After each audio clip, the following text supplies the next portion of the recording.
Olá, meus cumprimentos a todos. Aqui estou eu para mais um vídeo e hoje eu vou tratar do capítulo 8 do livro Boa Nova. E ele tem como título Bom Ânimo. E nesse capítulo, a figura central é o discípulo Bartolomeu.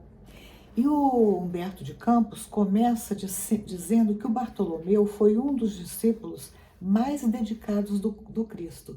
Ele seguia o Cristo por onde o Cristo fosse. Porém, o Bartolomeu era dado a momentos de profundas reflexões, tristeza mesmo.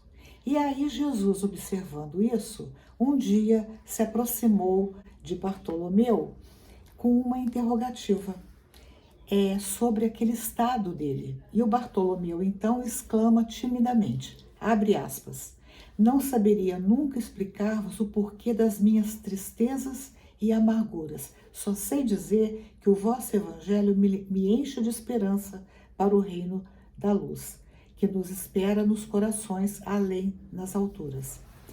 Aí, ouvindo isso, Jesus fala para ele que era muito importante que ele tivesse esperança no reino da luz, quer dizer, no reino dos céus, mas isso só não era suficiente, que ele precisava também ter bom ânimo, porque o que é o ânimo? É a coragem, é a vontade de lutar, né? E Jesus precisava que os seus discípulos, além de ter esperanças no reino dos céus, tivesse essa vontade de construir o reino dos céus. Isso dito em outras palavras.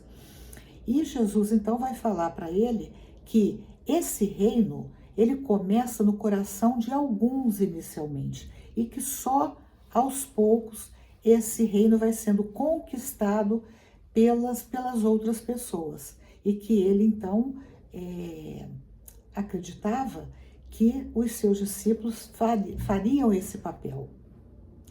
Aí o Bartolomeu fala assim, olha só que interessante, parece até que ele está falando de hoje. A terra é um solo do mal, parece obscurecer as coisas mais puras. Por toda parte é o triunfo do crime, o jogo das ambições, a colheita dos desenganos. O Bartolomeu está com uma postura bastante pessimista aqui, né? E aí então, quando Jesus fala com ele que é preciso ter bom ânimo para superar essas situações. Jesus faz uma pausa e continua dizendo: a vida terrestre é uma estrada prodigiosa que conduz aos braços amorosos de Deus. E mais adiante, Jesus vai dizer: na atividade ou no descanso físico, a oportunidade de uma hora, de uma leve ação, de uma palavra humilde é o convite do nosso Pai para que semeemos as suas bênçãos sacrossantas. Então Jesus aqui está apontando para ele que tem coisas na vida que parecem assim muito singelas, mas são essas pequenas coisas que são grandes oportunidades para que a gente semeie a palavra e os ensinos divinos. Aí o Bartolomeu continua e diz assim: os vossos esclarecimentos dissipam os meus pesares, mas o Evangelho exige de nós a fortaleza permanente. Olha só, né? Ele diz, olha, se por um lado as suas palavras me ajudam, quer dizer, apagam as minhas dores, mas eu percebo que esse Evangelho que o Senhor ensina exige de nós, discípulos, uma força que não pode cessar nunca. E Jesus responde: por que nos firmarmos no pesadelo de uma hora, se conhecemos a realidade gloriosa da eternidade com o nosso Pai? Então Jesus aqui está chamando Bartolomeu para ele desviar o pensamento dos minutos que passam, porque a luta é uma luta para um reino que é permanente. Toda a nossa batalha aqui na Terra é transitória. Se a gente mantiver isso em mente, os aborrecimentos, eles começam a se tornar cada vez mais mínimos, porque nós temos em mente que nós estamos lutando por uma coisa muito maior, por uma coisa que não passa com o tempo. E aí o Bartolomeu ainda insiste, diz assim: e quando os negócios do mundo nos são adversos? Quer dizer, o Bartolomeu está insistindo, né? Então assim, bom, Jesus, mas e quando as coisas não dão certo para a gente? E Jesus responde para ele: qual é o melhor negócio do mundo? É o negócio aqui da terra? Ou, ele fala, ou a iluminação definitiva da alma para Deus? Então Jesus sempre rebate o Bartolomeu com uma coisa que leva o Bartolomeu a pensar no que é permanente na vida. E assim vai, é o teor, a toada da lição o tempo todo. Aí chega uma hora que o Bartolomeu, que tinha acabado de perder a mãe dele tinha falecido, ele diz assim: mestre, e não será justificável a tristeza quando perdemos um ente amado? E novamente Jesus responde para ele: mas quem estará perdido, Bartolomeu, se Deus é o Pai de todos nós? Então o que ele está falando aqui? Sua mãe não está perdida. Sua mãe foi para o seio de Deus. Ela continua viva. E ele diz assim: a morte do corpo abre as portas de um mundo novo para a alma. Ninguém fica verdadeiramente órfão sobre a terra, como nenhum ser está abandonado, porque tudo é de Deus e todos somos seus filhos. Bom, aí o texto continua e Jesus entra em silêncio, não fala mais nada. Bartolomeu fica pensativo e Jesus percebe que aquela fala de Jesus, que ela é longa, né? Eu resumi, fiz o resumo do resumo, mas ele percebe que isso surte um efeito profundo na mente do Bartolomeu, que, segundo Humberto de Campos, nem se sabe se o Bartolomeu teve a capacidade de ter um total entendimento do que Jesus falou para ele. Mas o fato é que Bartolomeu se despede e vai para casa. E no caminho para casa, ele começa a observar pelo caminho coisas que passavam batido na cabeça dele. Ele observou a natureza, ele agradeceu a natureza, ele se deu conta da beleza de tudo que envolvia o caminho, a estrada que ele estava percorrendo, as águas do lago. Então, tudo para o Bartolomeu passou a ter um significado diferente a partir daquele momento. Gratidão por tudo que ele via, por onde ele passava.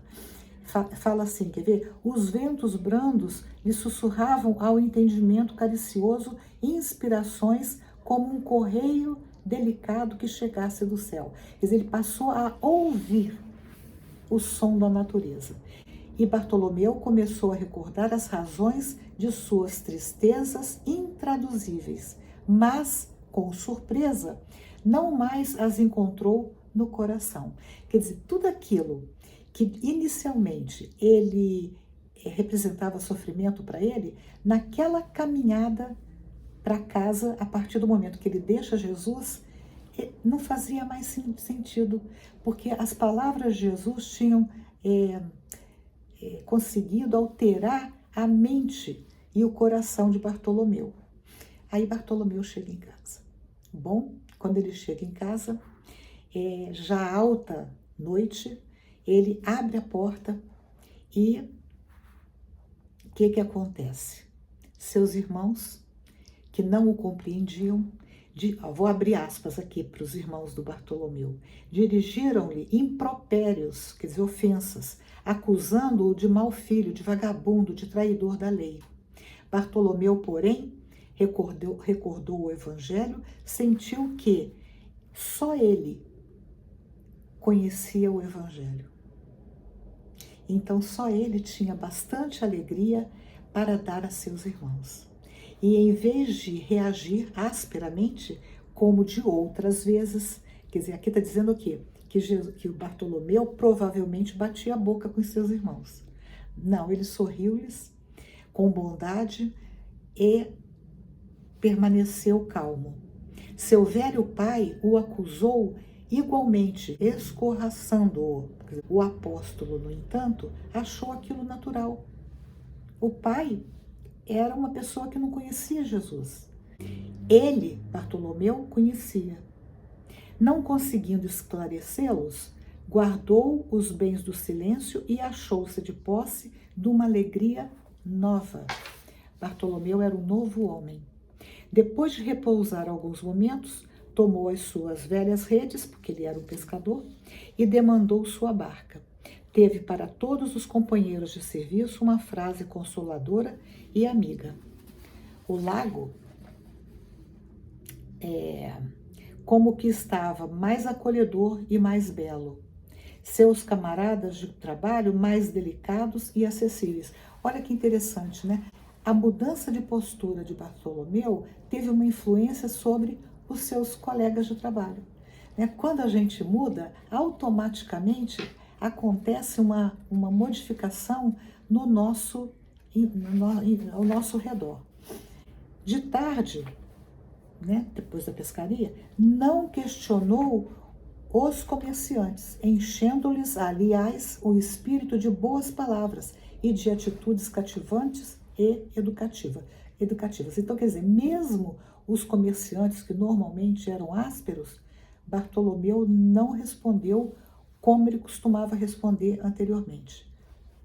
E termina o texto assim: Bartolomeu havia convertido todos os desalentos num cântico de alegria, ao sopro regenerador dos ensinamentos do Cristo.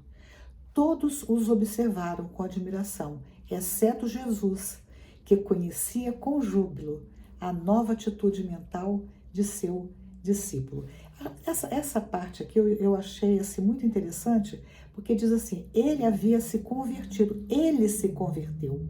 Ele não quis converter ninguém, mas ele tinha poder sobre ele mesmo. E assim somos nós. Nós vivemos num mundo em que muitas coisas nos incomodam, em que muitas situações nos deixam tristonhos, mas nós temos o Evangelho de Jesus. Então, nós conseguimos lançar mão desse Evangelho para, diante, por exemplo, de dificuldades no seio da família, quando a gente recebe alguma ofensa pessoal, quando na rua nós somos agredidos, no trânsito, não é verdade? No meio profissional, nós conhecemos Jesus. Então, cabe a nós esse movimento de calar quando tivermos que calar, falar quando tivermos que falar, mas sempre de uma forma amorosa, de uma forma que vamos corresponder às expectativas do Cristo. Então é esse o texto, e com um bom ânimo, porque assim, muitas vezes o fato da gente ter esperança não quer dizer que a gente está com bom ânimo. Como Jesus falou lá no início, ter esperança sim, mas sempre manter a coragem forte, para que a gente possa caminhar nessa estrada da vida, que tantas vezes é muito difícil realmente. Então tá aí. Se gostaram do texto, dê um joinha, compartilhem, comentem e se inscrevam no canal. Até o próximo vídeo, se Deus quiser.